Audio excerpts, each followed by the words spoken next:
Hey y'all, Big Tim here. Thanks for tuning in for another episode of Old School and Bass with Big Tim. Today we're going to talk about the Costa Series, or FLW Series as it's going to be called. Maybe until they fish out a new sponsor, and they'll probably change it. But anyway, the FLW Series, or Costa Championship, was just down at Lake Cumberland this past weekend.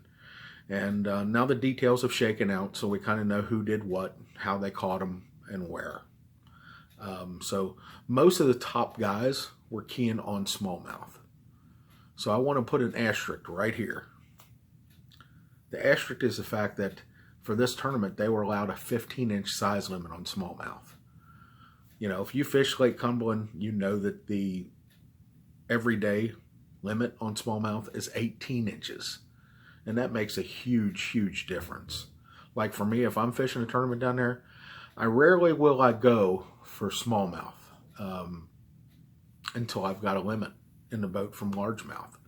For me, it's hard to fish for 18 inchers and catch 15 and 15 and 16 and 17. I tell you what, you'll catch a ton of 17 and a half inch fish. And so to be able to throw those over the side of the boat before you have a limit really is, it messes with your mind.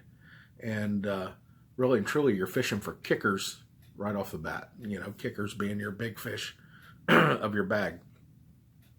So that being said, that's why I say there's an asterisk, because it's a lot more difficult to go out there and try to catch a bag full of smallmouth when they all have to be 18 inches.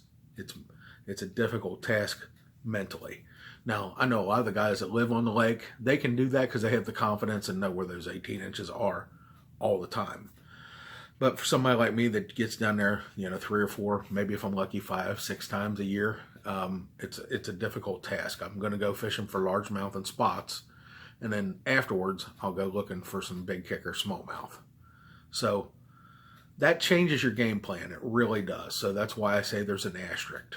But that being said, I mean, I agree with it. I'm fine with the fact that they go fish for 15. What I mean to say is I'm fine with the fact that the state lowered the limit to 15 inches for this tournament. I'm fine with that. I know a lot of people aren't. But it does change your mindset. It really does. So anyway, most of the guys had largemouth. There was one fella that keyed on largemouth, and he was doing really well until the third day, and he kind of tanked a little bit. But as far as the winner goes, Andrew Upshaw, nice young man. This is his second tournament win this year. He fished at Cherokee and won that earlier for the FLW Tour. And basically smallmouth again. So he's getting to learn these smallmouth in Tennessee and Kentucky here. But he caught most of his smallmouth on a jig. A little bitsy bug with a small, I forget what the trailer was.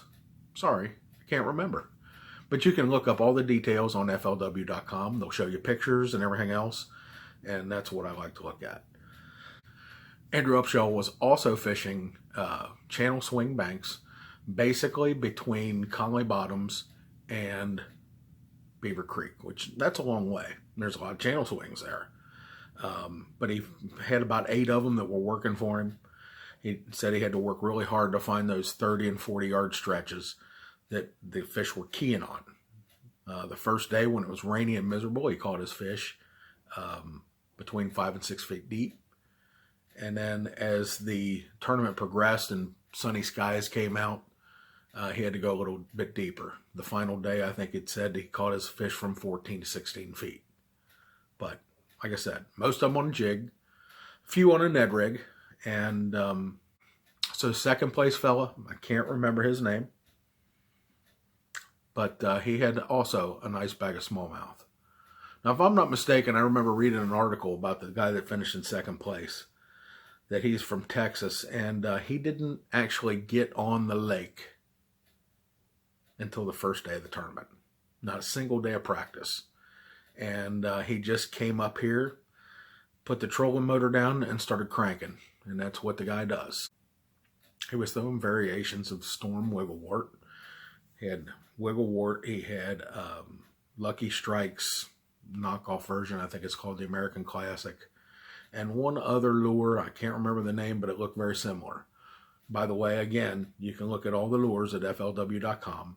They give you all the information, so I'm not going to be specific on that.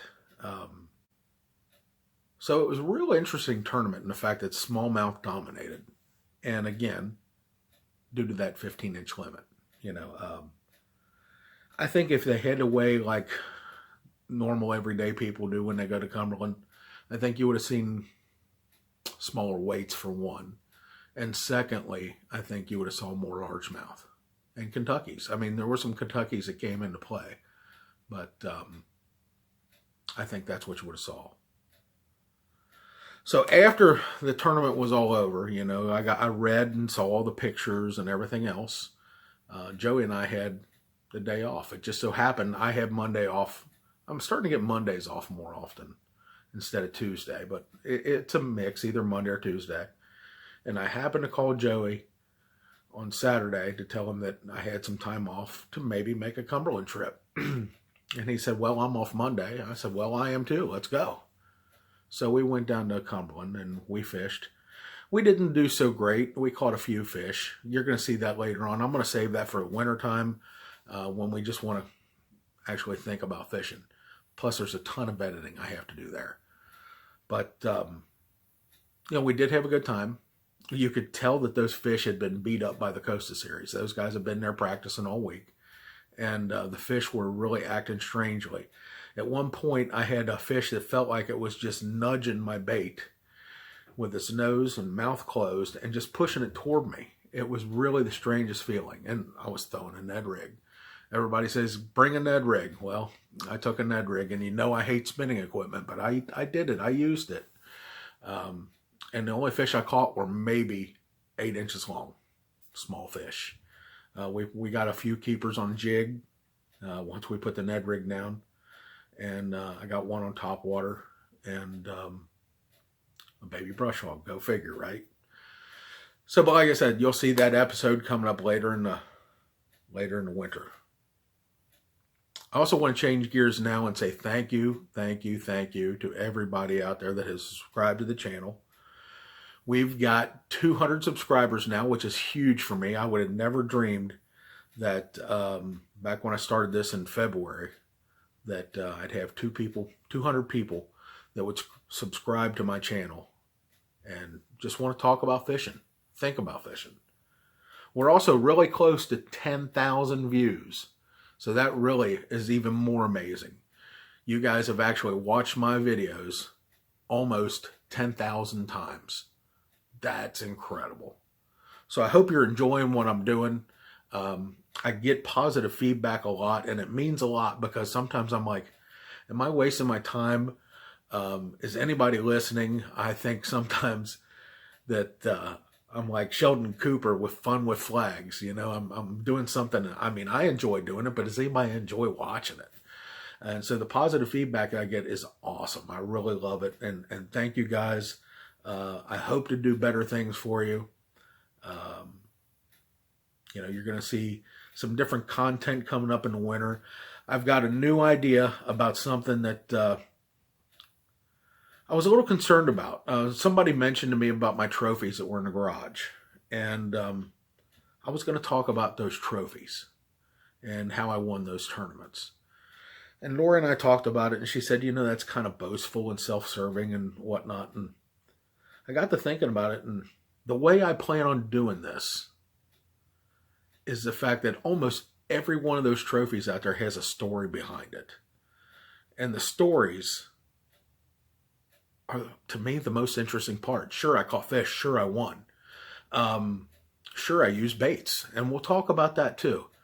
But more importantly are the stories behind the trophies. So I'm probably going to start a new playlist and call it the stories behind the trophies. And I hope you guys like those as much as I'm going to enjoy doing it. I know when I tell these stories to co-anglers, a lot of times they're thinking I'm making stuff up. Just because of, like one story we'll talk about, I'm just going to give you a little snigget. Snigget, is that a word? Anyway, a little snippet. When I won my first state championship in 2008, there were probably 7 to 8 different set of circumstances that were just totally out of my control that happened before the tournament. And for all of these things to fall into place is nothing short of a miracle. So we'll get into that later on when we make this video. And I hope you guys enjoy it. So thank you very much. And we look forward to making more content for you. And we'll see you the next time on Old School and Bass with Big Tim.